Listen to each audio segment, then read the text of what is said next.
kids are determined to figure out why Freddy was covered up. They sneak into a laboratory where they see all the past survivors. Are they dead? Yeah, they usually give dead people oxygen. But the human version of Droopy goes to see what's going on and gets axed off by Jason. All while Freddy tries to take over the mind of one of the teens.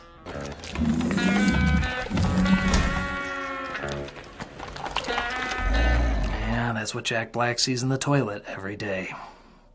So Freddy takes control of him, or this kid's testicles drop twice. Let me handle this, bitch. As Freddy drugs Jason up and knocks him out, resulting in him ending up in Freddy's world. "'Tis but a scratch." We finally get a fight between these two, and honestly, it is a little cool. Though Freddy throwing in pinball sounds is a little much. Tilt. You know I'm only doing this to you because Michael Myers won't return my calls. Why won't you die? The chant every critic gives when one of these comes out. It goes from red to green because... Christmas? As Freddy discovers Jason is afraid of water, reducing him down to literally a crying baby. How sweet.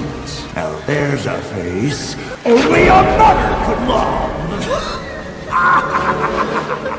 Yeah. Freddy teases Jason? So Laurie agrees to go inside the dream to bring Freddy to the real world so Jason can kill him. Because as we all know, when you sleep really close together, you dream the same dream. Science. Just give me 15 minutes and wake me up. And where's my Inception Blom?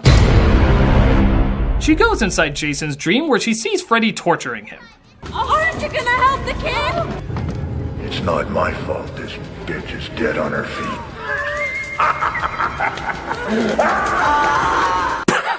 You know, that wave is so happy they should run it at the end of Beverly Hillbillies. But now it's time to say goodbye to Jed and all his kin. They would like to thank you folks for kindly dropping in. They drive to the camp where the first Friday the 13th took place. Because who knew that Crystal Lake was right next to Elm Street? It's literally across the street. As she saves and wakes up Jason, only to also find out that Freddy possessed her dad to kill her mom. Freddy, it was you. Yeah, I guess that's the big shocker in this movie. You know, if I pretended that was a good twist, would you?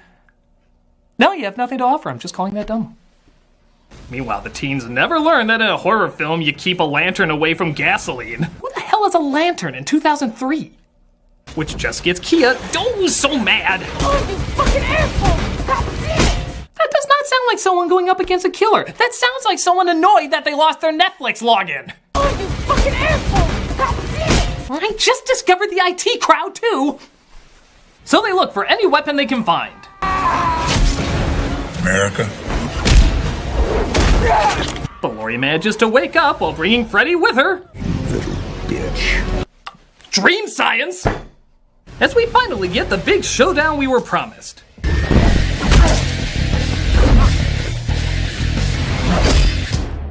Jesus, Lindemann. Yeah, please, go back to the kids! Clearly we haven't seen enough of them! Why don't you just call it the OC and a cough that kinda sounds like Freddy versus Jason? So of course, Freddy chases after the teens because, why would you want to see him fight Jason? Think you're so smart, huh, bitch? You know, I use that word a lot. I really gotta learn to expand my vocabulary. It's mostly bitch-based. Freddy!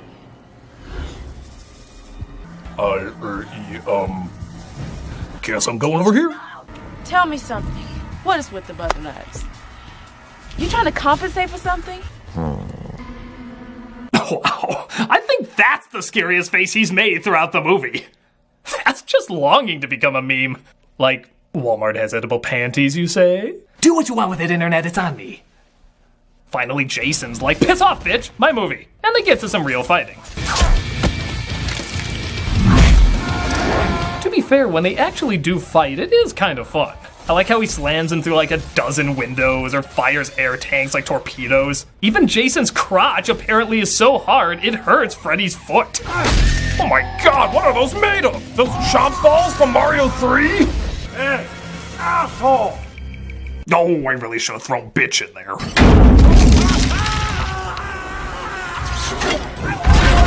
Freddy Krueger, everybody. The master of nightmares hanging like a Christmas ornament on a broken tree. But our Keira Knightley and Orlando Bloom of this picture light the bridge on fire, blowing them up.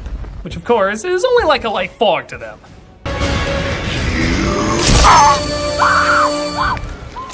And I'm out. Next battle will be whose reboot is worse. It's yours. It's yours! Welcome to my world, bitch! You know it sounds cooler when I say it, right? It all seems to be over until Jason walks out holding Freddy's head.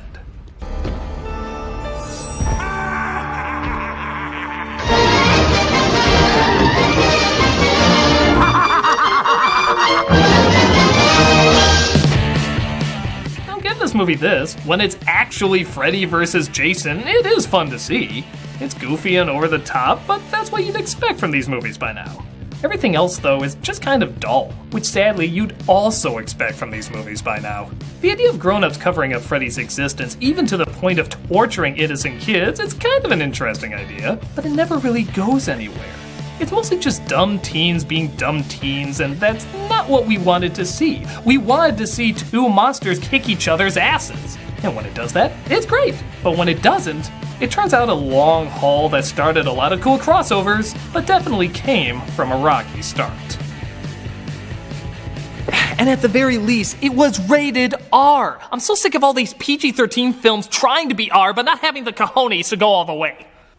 Now you hold on a minute there, sir. That is rude. Yeah, Zack Snyder and Michael Bay here. We're the kings of PG-13. We take great offense to that. Christ, you two are the reason so many R films are few and sucky now. We represent the best in corrupting young 13-year-old minds. Yeah, it's the age where they're smart enough to accept the best, but lazy enough to still accept the worst. Why, that's my thought too. No kidding. We should talk more. Come on. It's nice. No, you shouldn't. You two shouldn't do any talk.